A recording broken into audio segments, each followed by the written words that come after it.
তো এখানে আলুর তরকারি করার জন্য আমি এখানে আলু সেদ্ধ করে নিয়েছি কুকারে, চুলে রেখে দিয়েছি। আর মনে হলো যে কিছুটা আলু কম হবে মানে সবার জন্য, তো আমি একটা মিডিয়াম সাইজের আলু ছোটো ছোটো করে টুকরো টুকরো করে কেটে নিয়েছি। তারপর এখানে নিয়েছি মশলা, দেখতে পাচ্ছ, লঙ্কা বাটা, জিরা বাটা, একটু রসুন বাটা আর একটা পেঁয়াজের আধা বেটেছি, মানে 1.5।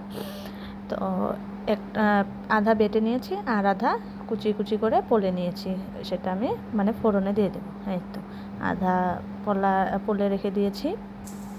তো এখন আমি কড়াইতে তেল দিয়ে দিচ্ছি। কড়াইতে তেল দিয়ে আমি এখানে ফোড়নে দেব তেজপাতা, জিরা, তেজপাতা আর জিরা দিয়ে তারপর আমি এটা একটু কালো হয়ে গেলে তারপর দিয়ে দেব পেঁয়াজ ফোড়ন দেব। তো আমি ভিডিওটা মানে রান্নাটা কালকে করেছিলাম, কিন্তু কালকে এডিটিং করতে পারিনি, তো তাই আজকে এডিটিং করে মানে পরের দিন আজকে করে করছি। তো এই দেখতে পাচ্ছ পেঁয়াজ ফোড়ন দিয়ে দিয়েছি, আধা যে কেটে রেখেছিলাম ওটা। পেঁয়াজটা একটু লাল লাল হয়ে গেলে তারপর এখানে দিয়ে দেবো পেঁয়াজ বাটাটা, যেটা মানে পেস্ট করে রেখেছিলাম ওটা। আমরা মানে ডেলি রান্না যে করি মশলাটা পাটায় বেটেই করি, গুঁড়ো মশলাটা ব্যবহার করি না।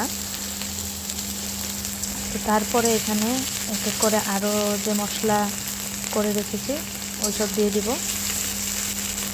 দেখতে পাচ্ছ পেঁয়াজটা একটু লালটে হয়ে গেছে। তো এখানে দিয়ে দিলাম আমি রসুন বাটা, 1 চামচ জিরা বাটা, 1 চামচ লঙ্কা বাটা, বড় চামচের 2 চামচ লঙ্কা বাটা আর জিরে বাটা আর তার আধা রসুন বাটা।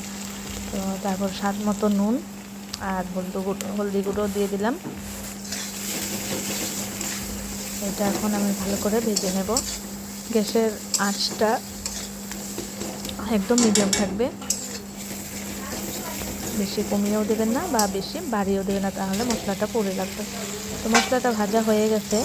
ভাজাটা হওয়ার পরে তারপর আমি এখানে কেটে রাখা আলু আর সিদ্ধ করে রাখা আলু দিয়ে দিলাম।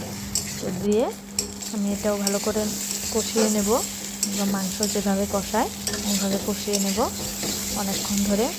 গ্যাসের আঁচটা মিডিয়াম ফ্লেমে থাকবে। তো দেখতে পাচ্ছ এটা মানে একদম মাংস কষানোর পরে যেরকম হয় ঠিক সেরকমই হয়ে গেছে। তারপরে এখানে আমি জল দিয়ে দেবো। জলটা অতটা দেওয়ার দরকার নেই, কারণ আলু তো সেদ্ধ করাই আছে, আর বাকি যেগুলো আলু কেটে দিয়েছে ওগুলো ছোটো ছোটো করে দিয়েছিলাম, তো ওগুলো সিদ্ধ হয়ে গেছে মোটামুটি। তো একটু জল দেব, জল দিয়ে এটা জাল হতে দেব। জাল হতে দিয়ে দেখতে পাচ্ছ